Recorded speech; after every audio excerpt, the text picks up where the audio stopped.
ঈদ ও বৈশাখী ছুটিতে বাঁশখালী ইকো পার্কে পর্যটকের ঢল। আসসালামু আলাইকুম, আপনারা দেখছেন এসটিভি বাংলা, সঙ্গে থাকুন। চট্টগ্রাম জেলা শহর থেকে মাত্র 50 কিলোমিটার দক্ষিণ পশ্চিমে বাঁশখালী উপজেলায় অবস্থিত একটি প্রাকৃতিক ইকো পার্ক।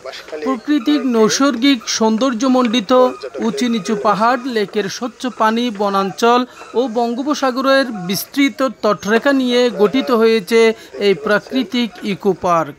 পবিত্র ঈদ উল ফিতর ও বৈশাখী ছুটিতে বাঁশখালী ইকো পার্ক পর্যটক মুখরিত হয়ে উঠেছে। তবে কর্তৃপক্ষের অযত্নের কারণে ঝুলন্ত সেতুটি দিন দিন ঝুঁকিপূর্ণ হয়ে পড়ছে। ঝুলন্ত ব্রিজ, ইকো পার্কের ঝুলন্ত ব্রিজের বেশি মানুষ উড়ানোর কারণে যেখানে মুহূর্তে দুর্ঘটনা ঘটিবার আশঙ্কা। এ বিষয়ে অভিযোগ পাওয়ার পর এসটিভি বাংলা সরজমিনে পরিদর্শন করতে গেলে তখন ঘুরতে আসা পর্যটকরা আমাদের বলেন, ভালো লাগছে, কিন্তু আগের মতো কাজকর্ম হচ্ছে না।